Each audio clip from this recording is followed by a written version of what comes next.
Hello and welcome back. What do we have here today?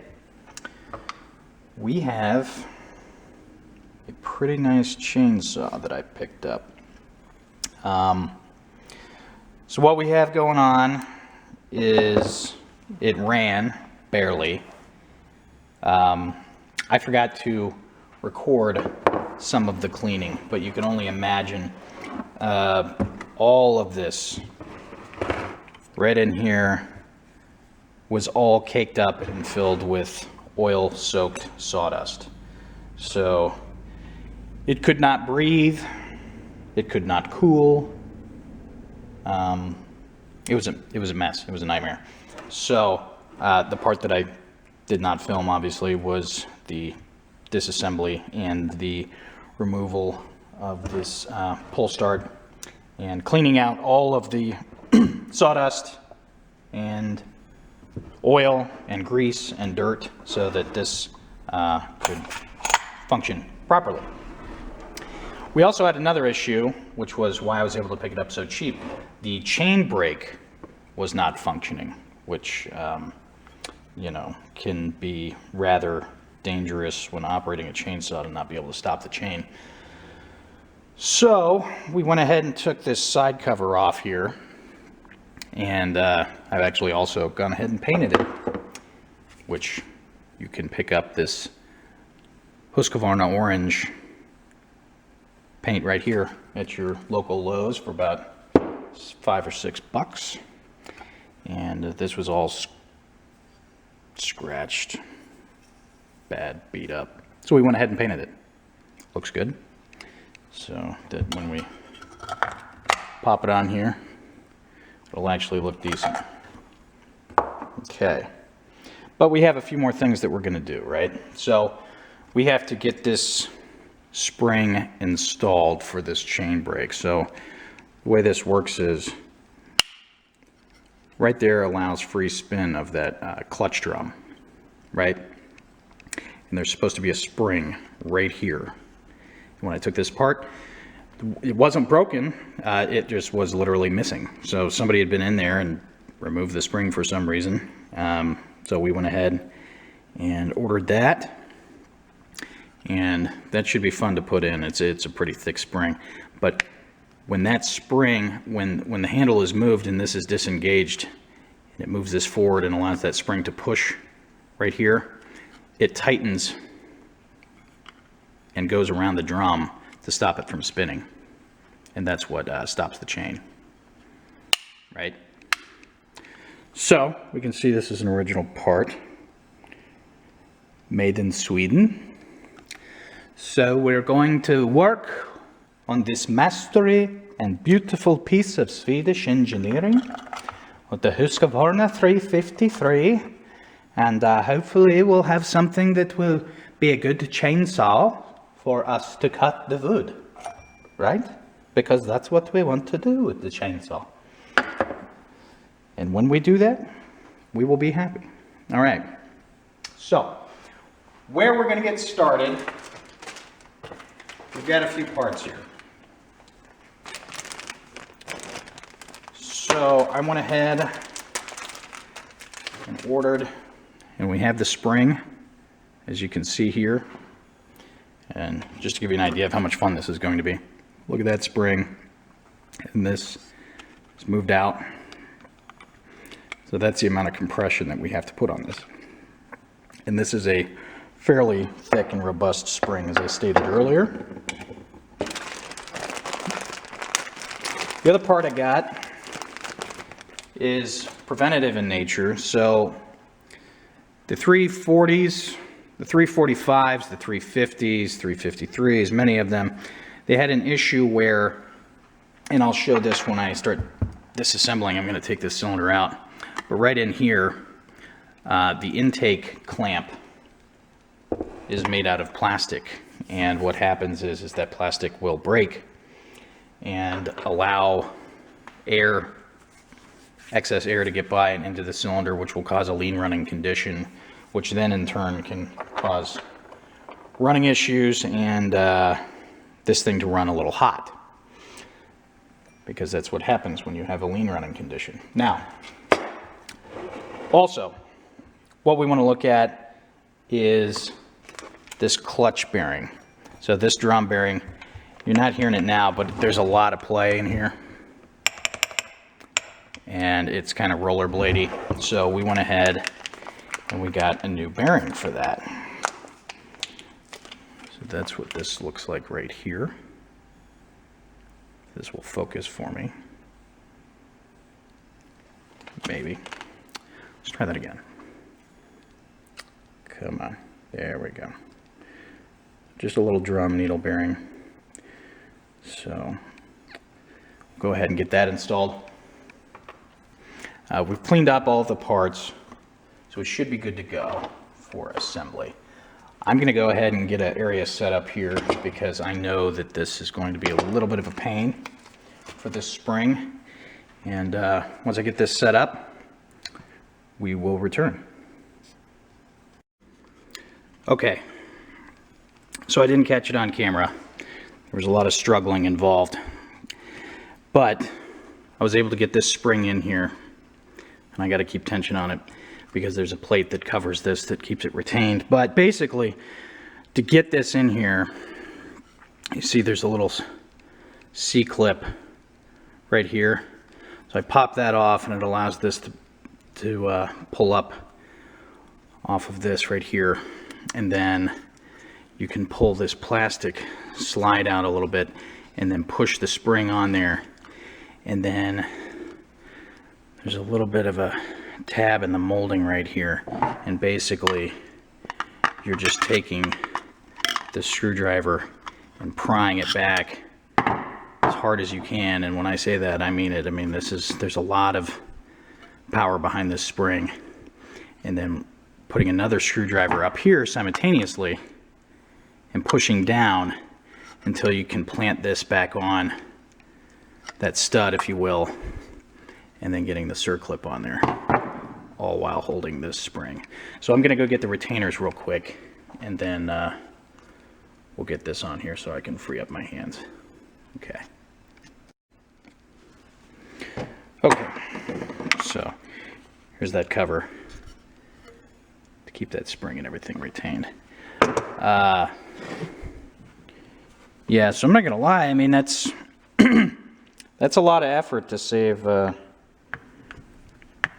don't know, 15 bucks or so. I mean, the factory Husqvarna covers aren't necessarily cheap. You can buy Chinese knockoffs for not a terribly large amount of money, but you know, it's just one of those deals. The spring itself was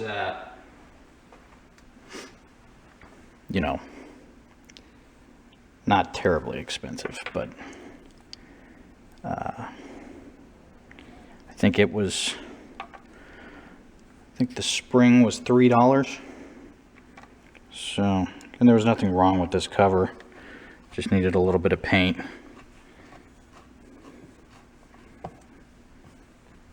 So she's good to go now. I'm hoping that that was the most difficult part of what we're going to do here. So, all right. Glad that's all back together. Let's move on to the rest of this saw here. And here we go. There we are.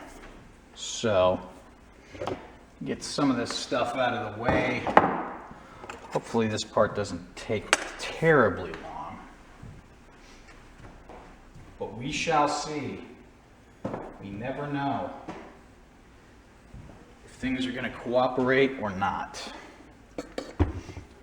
So I want to pull this cylinder off and have a check and a look and see what we've got going on.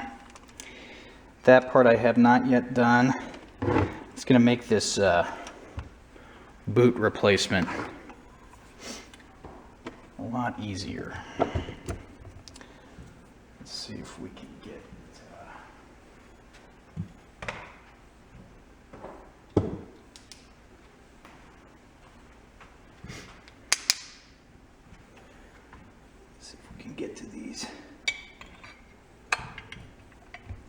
Yep, there we go. All right, let's see about getting these off.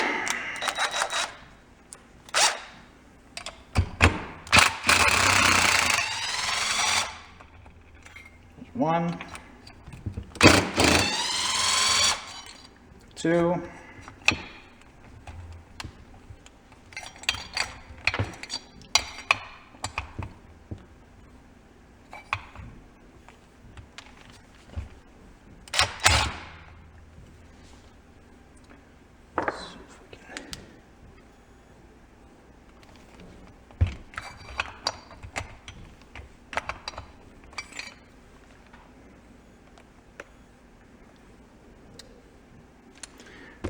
got so much gunk trapped in the heads of these Allen bolts that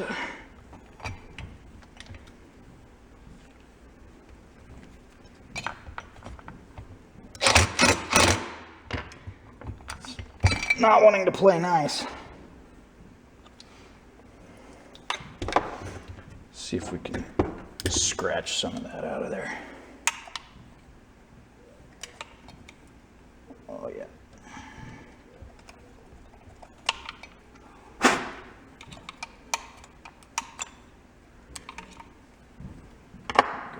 Should help. Should help a little bit.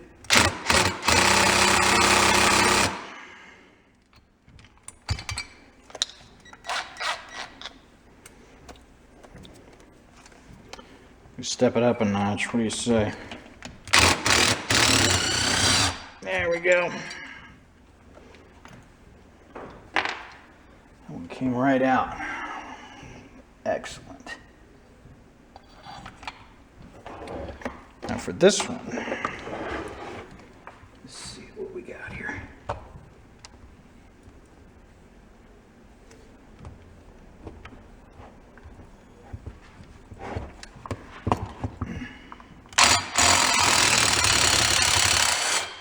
There we go. Perfect. Tripping us up. And there we go.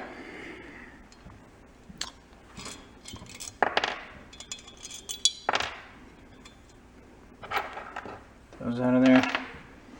She smells like gas, that's for sure. And I can tell you, I mean, it doesn't look like it right now. This saw had a hard life. I can tell by the amount of stuff that was caked up and all over this thing that it had been ran a lot. I feel like it had quite a few hours on it, and they were not the most well-maintained hours.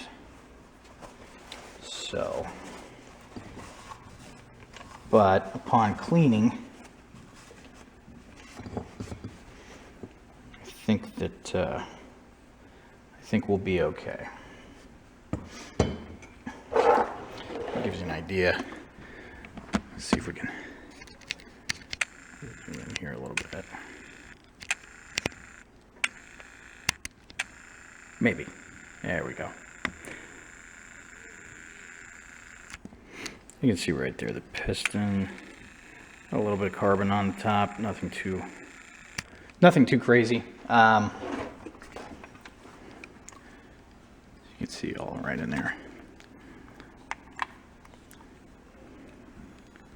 Nothing too bad.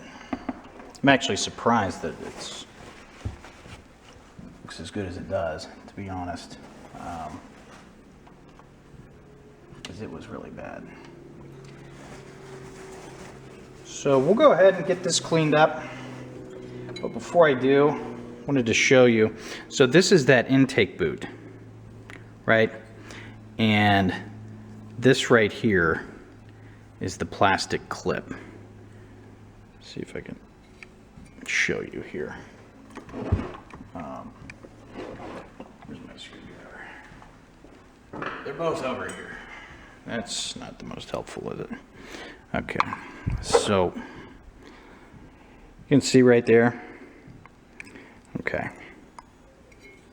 So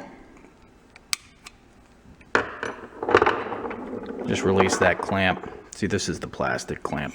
And these break right here, and they allow extra air to seep past there. So the update is a slightly new intake boot here, along with a metal clip. So that's what we're gonna do while we're in this far. So I'm gonna go ahead and get started on this and see what kind of progress we can make here.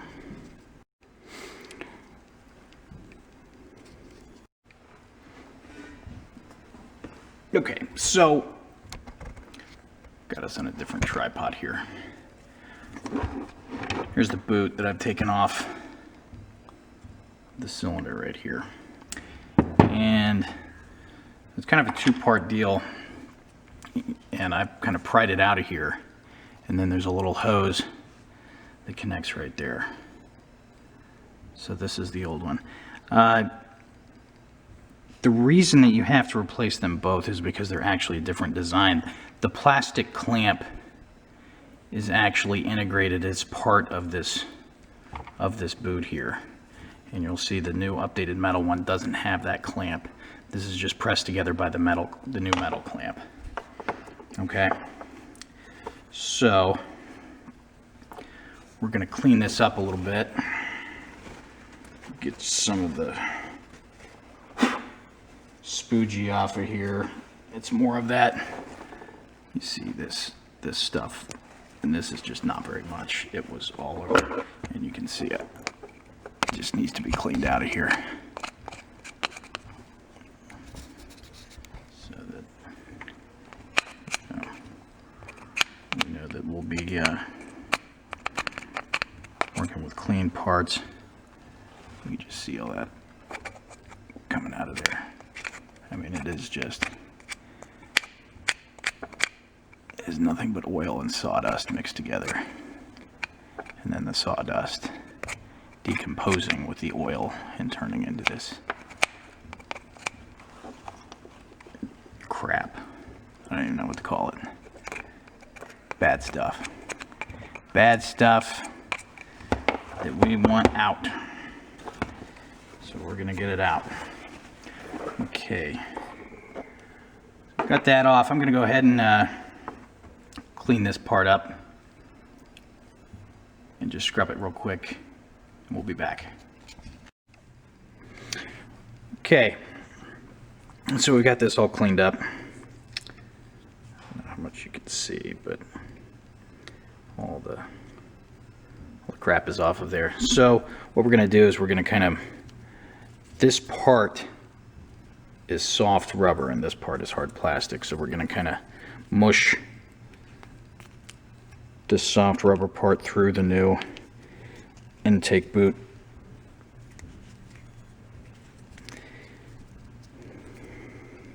Kind of like so. If you can see that pushing through there.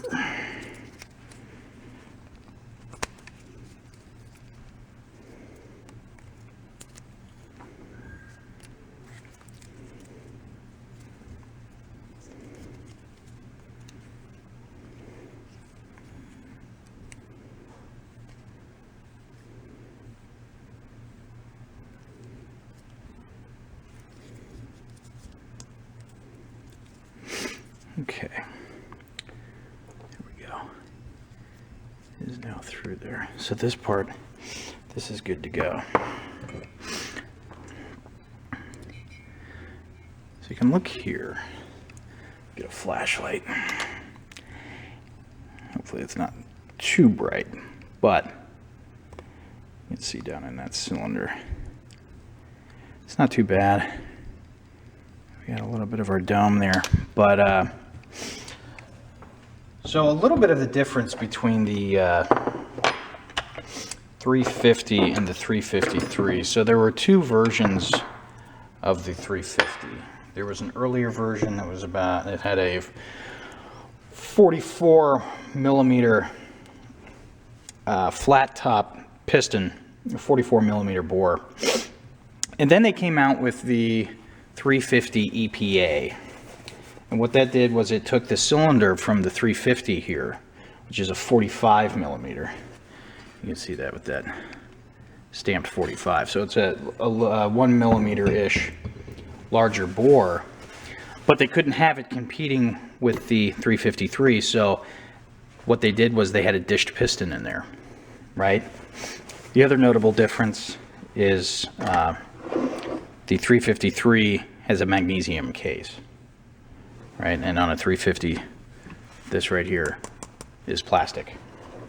So a lot of times a quick, easy, cheap mod for a 350, without going into too much, is to simply put the piston from a 353 in the later model 350. That works for the EPA variants. But at the end of the day, a lot of folks, you know, if you're going to go through this hassle and trouble, what you'll do is you'll just simply get the piston and cylinder from a 346 XP, which is the professional model, which this model actually has a lot in common with, other than the cylinder and piston setup. So yeah, a lot of times you're going to go through that kind of trouble. You just basically upgrade this, especially if it's a 353 or a 351 to a 346 XP, because these are quasi pro grade is what I would call them. They're better than a homeowner grade. They're a lot better than any of the 400 series crap sold today. I mean, those are all plastic. They're not bad for what they're supposed to be intended for, which is, you know, your average home user. But, you know, any kind of pro type, heavy duty, you know, I'm going to be ripping on this every day and not have to worry about it and beat the crap out of it like this prior owner obviously did. That didn't look too bad. You know, generally you want to go pro grade. You know, there's nothing wrong with either one. They just have very different intended purposes. So I'm going to clean this up a little bit more. Probably vacuum some of the stuff that I've scraped around and try to blow it out with an air gun. And as you can see there. And then we'll come back and start trying to reassemble this here. Now, it's important to also note that you don't necessarily have to place this gasket back on here. It's kind of a high performance modification to actually leave that base gasket off, as long as you are able to check what's called the squish and make sure that that is within spec. I think it's 18 to 20 thousandths, but don't quote me on that. But we are just going to leave this stock, because without going in and changing some other stuff and the amount of hours and hard work that's been on this thing, we're going to be judicious about any kind of high performance modifications that we would be messing with on this. Okay, so we got the ring squeezed on there, so the piston is where it needs to be. Let's see if we can sneak these bolts in here real quick. Maybe, if we're lucky. But I don't know if we'll be lucky. Problem is I've got this spring right here in the way, and it is very much in the way. I don't know if it's going to let me put that down there.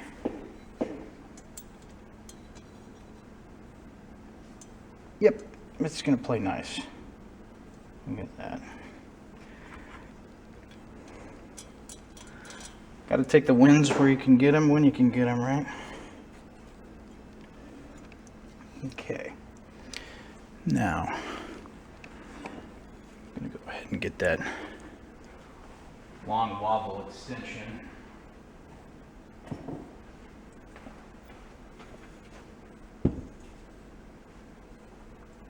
Where did it go?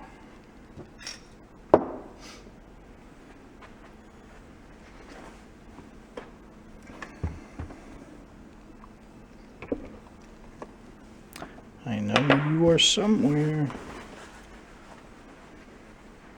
Which way did it go? There. Okay. So, right, let's see if we can go ahead and sneak this down here to be able to get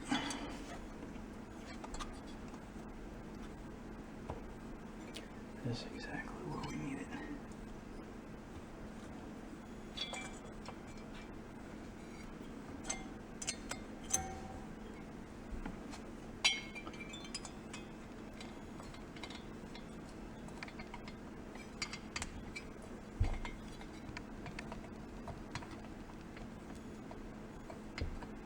Get the left one started.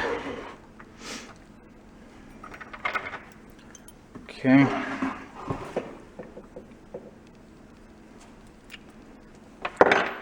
We're about to have a dead battery, so we'll go ahead and change that real quick. Be right back. Okay, we've got that in there. We've got the clamp. I went ahead and improvised. That gasket was giving me more problems than it was worth, and I did not have another one on hand, so we went ahead and did the high performance base gasket delete. So look forward to all the extra power and torque and God knows what else. So from here, we'll go ahead and pop this carburetor assembly back on this bad boy. Okay. So we've got this right here, right? And it's going to line up for this, as you can see right here, just like that. Okay, let's find our screws. There we go. What we'll do is we'll kind of set these in here. That will help guide this onto that intake. At least that's the plan. Okay. It all goes in here as pretty much one assembly. So we'll go ahead and we'll put that fuel hose on right there. And actually, before I do that, let's go ahead and get the throttle linkage on here. You got to be careful. I don't know if you can see it. This stupid camera won't focus very well. But there's a little spring right here. We have to loop it around that because that's what retains and keeps this throttle linkage on here. Right? We'll go ahead and get that on. And just like everything else in this project, I feel like it will probably fight me, but hopefully not.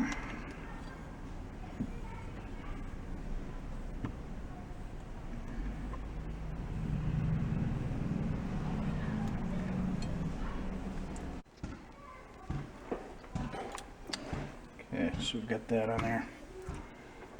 Let's go ahead and pop that fuel line on, just like that.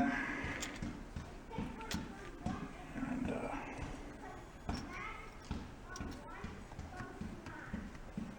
sneak this intake right here on.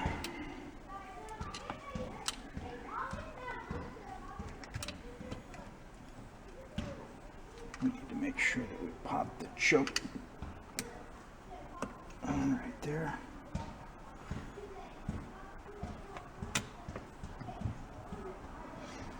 Okay. And we'll go ahead and set her on down in there.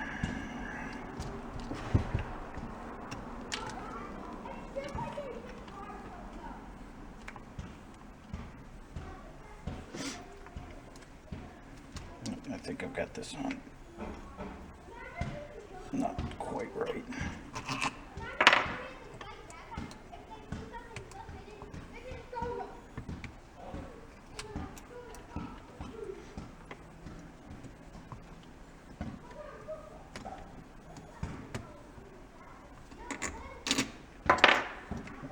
This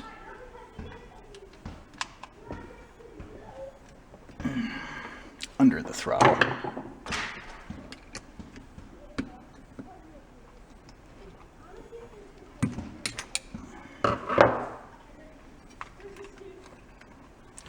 That. There we go.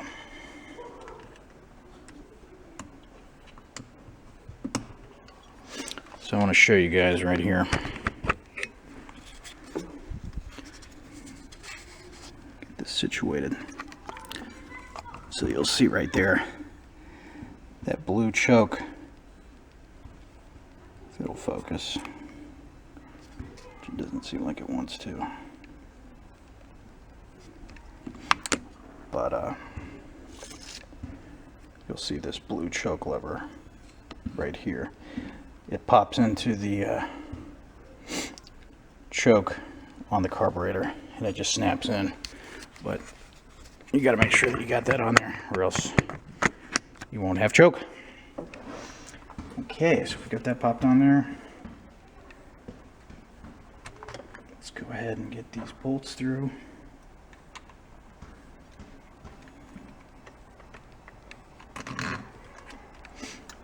That.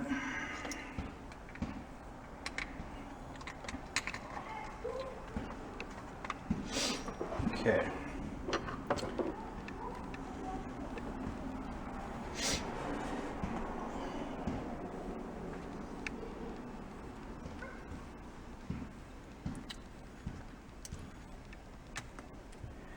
Get our kill switch wire hooked back up.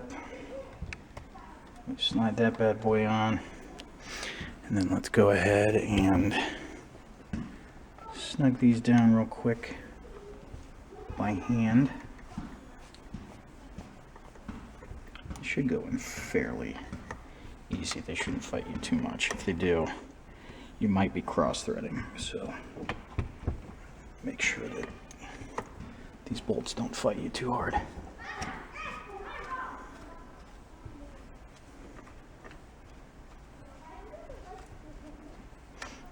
Okay.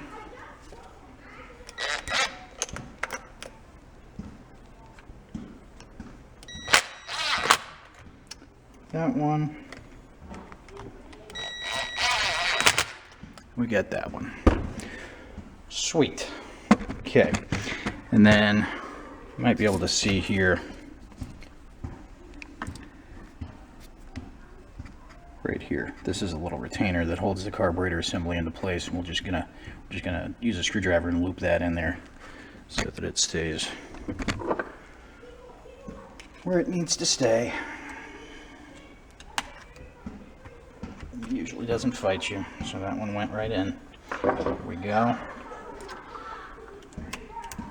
Feel our choke, our kill switch, and our throttle. Just like that. There we go. Okay. And then last but certainly not least, I'm going to go ahead and pop this super fancy air cleaner on there. Just like that. What do you know? Alright. And I think we should be good to go there.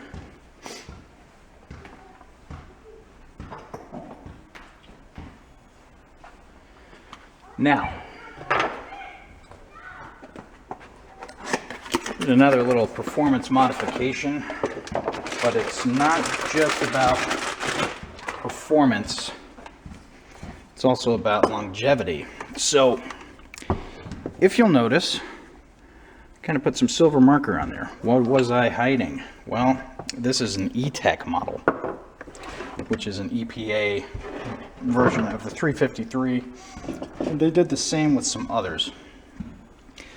Now what that means is it's got some version of a catalytic converter basically in the muffler, which is all great and wonderful, except for the fact that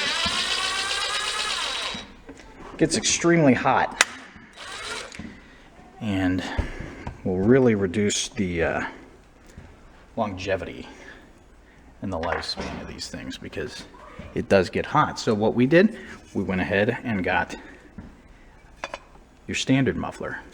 A little bit more high performance, and more importantly, runs much cooler. So we have two pieces right here.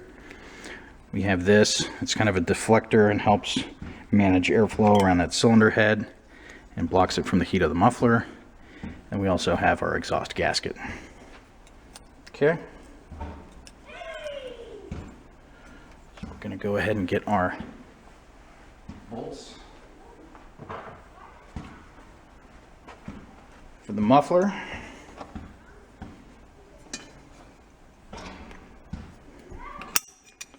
And we'll go ahead. This has a front muffler retainer here.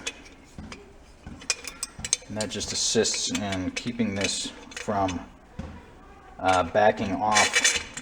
There was kind of an ongoing issue with this and some other models, notably the 350 as well, where the muffler bolts would get loose and back off from vibration. And that's a bad thing because when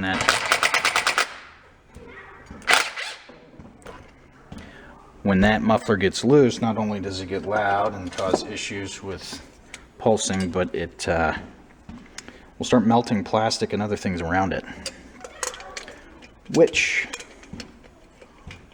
we don't want. So I went ahead and did this in an effort to ameliorate that issue. Perfect. Okay. So we've got that. We'll go ahead and get this stuff right here snugged up just a little bit. We're probably not on camera there. There we go. Okay.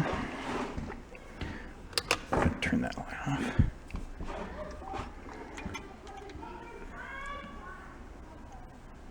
Get these in here. And go ahead and get everything snugged up. Like that.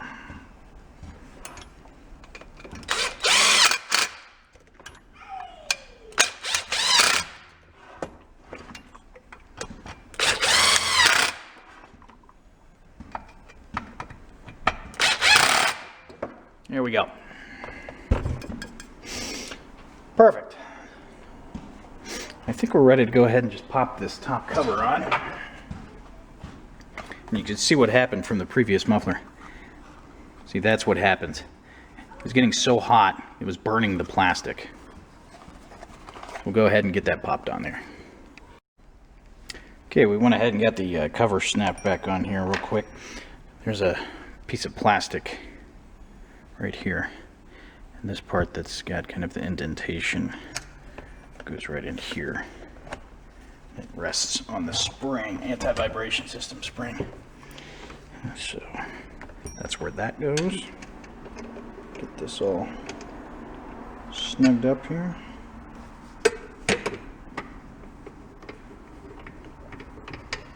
Just like that.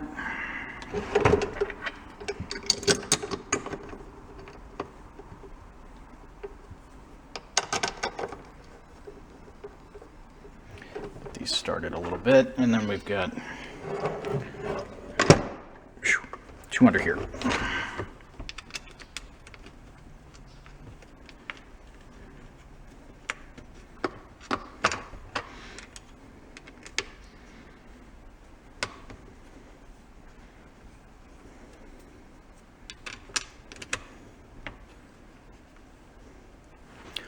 Get these started and snugged up here.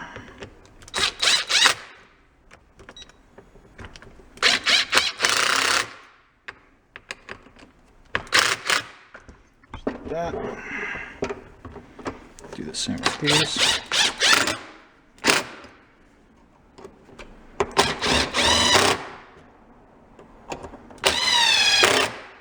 Okay, perfect. Okay, now all we've got to do, I've actually got to pop this cover back off. We're going to go ahead and change out that bearing. So let's get ready to do that real quick. Okay, so we went ahead and got the top off and I've removed this spark plug. So there's actually a special tool, obviously, there always is, that you can buy that goes into the spark plug hole and will stop the piston so that you can remove this clutch. But I do not have that tool, and I am probably not going to mess with buying that tool because I've got another trick. So what I do is I take a piece of pull cord rope, right? And I actually just stick it down in the spark plug hole into the cylinder. And then you will pull on the cord and you see that it stops. Because that piston goes right up against the top of that cylinder head. So if there's anything in there that was obstructing it, it will stop. But because it's a soft piece of rope, it should not cause any damage, right? And that's a good thing.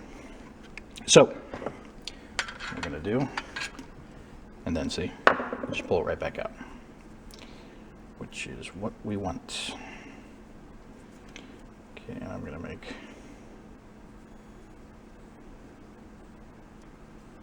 hopefully one more little loop here. Maybe.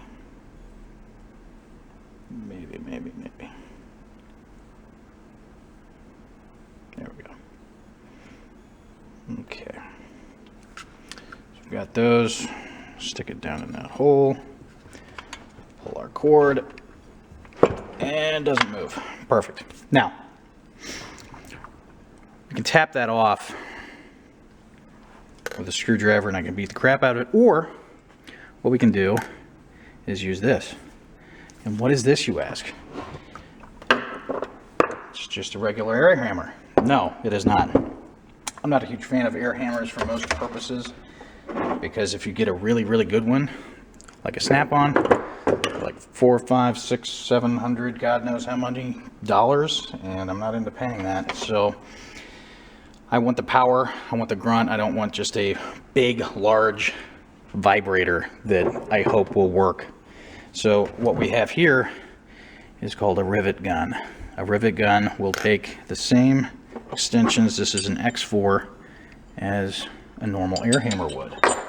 Except it's got a long, powerful stroke with a lot of trigger control.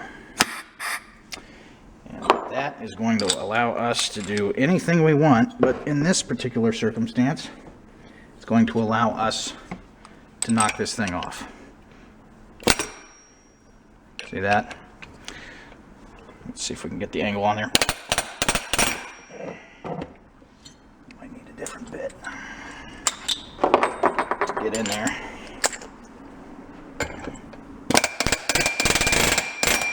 Just like that. There she goes. And you saw how, I mean, this thing is a heavy hitter. It's really useful for removing suspension components. Okay, how do we look in here? Yeah. About how you'd expect.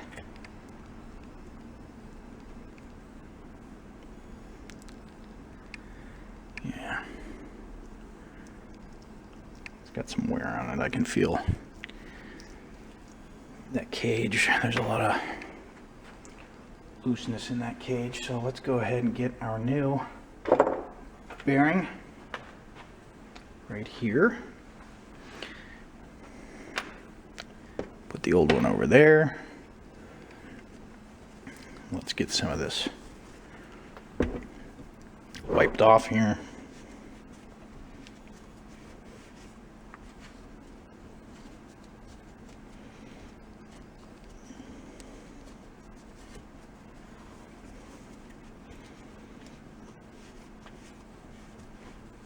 This is a part of the saw you're not necessarily in every day. So it's good to get it nice and clean.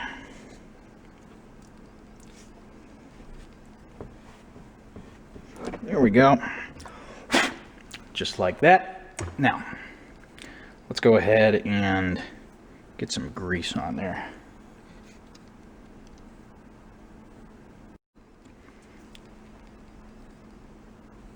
Got a little bit of grease. Go ahead and get on this bearing just for its first start up there.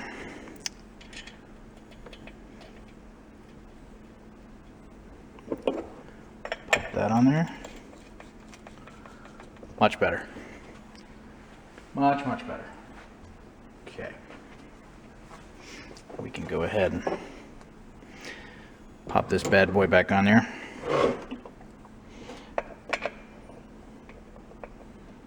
It is reverse thread,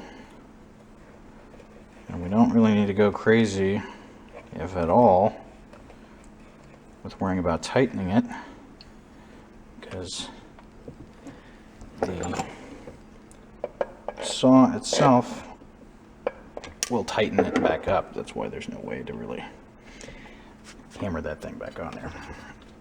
And there we go. So, I think we are ready to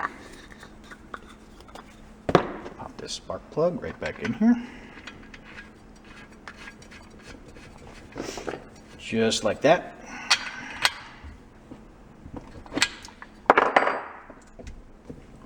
That's nice. That part didn't fight us too much, did it? Perfect. Thank you, Mr. Rivet Gun. You were a gentleman, possibly some kind of scholar.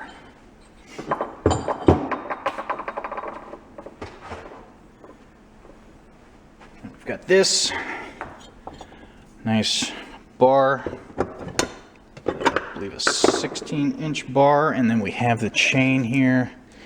It was actually reasonably sharp, believe it or not. So I think we'll have to mess with that too much. I'm going to get this untangled and we'll see about getting it popped on there. Okay, we've got the chain and the bar on. And we cannot forget one of the most important parts of this entire deal, because without it, it won't run. Won't run at all. That right there. Yeah, look at that. So absolutely, once we get this on here, we know it'll fire right up, right? Of course. There we go. Perfect. Look at that. Husqvarna. Now, is this in the expanded position? No, it is not. So, what I'm going to have to do is get this in the open position, free position, or this will not go over that clutch drum. Not at all.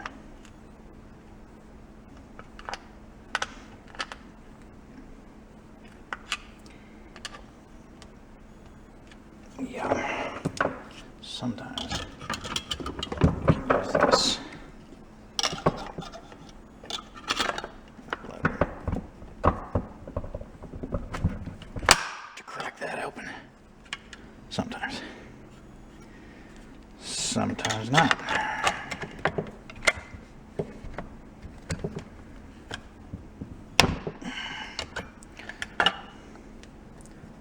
that part's damaged. That would really suck. I don't really want to have to buy a new handle there. Okay.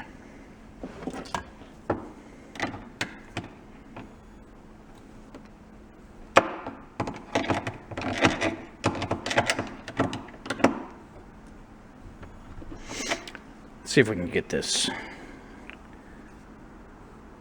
popped on here. 1 second.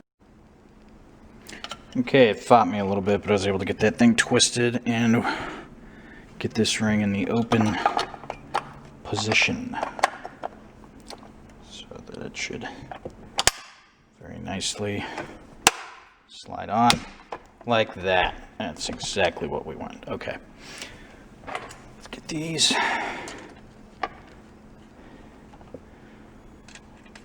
bar retainer bolt nuts on here.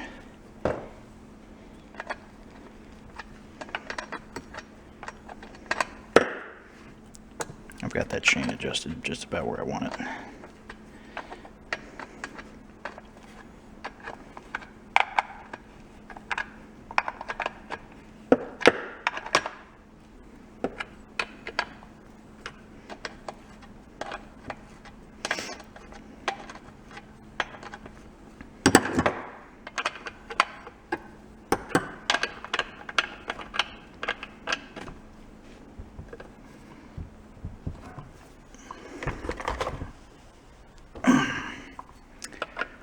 Okay.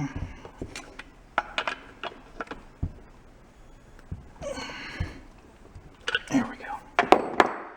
Okay.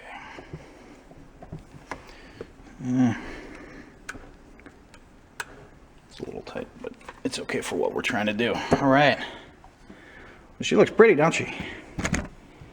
And there we go. Not bad. Not bad at all. Too bad I dirtied up the bar and everything else, but nothing that a little bit of simple grain or something won't take care of. All right. Obviously there's no primer on this model, so let's get it on the ground and see what we can do to get her cranked up. Okay, let's give her a pull.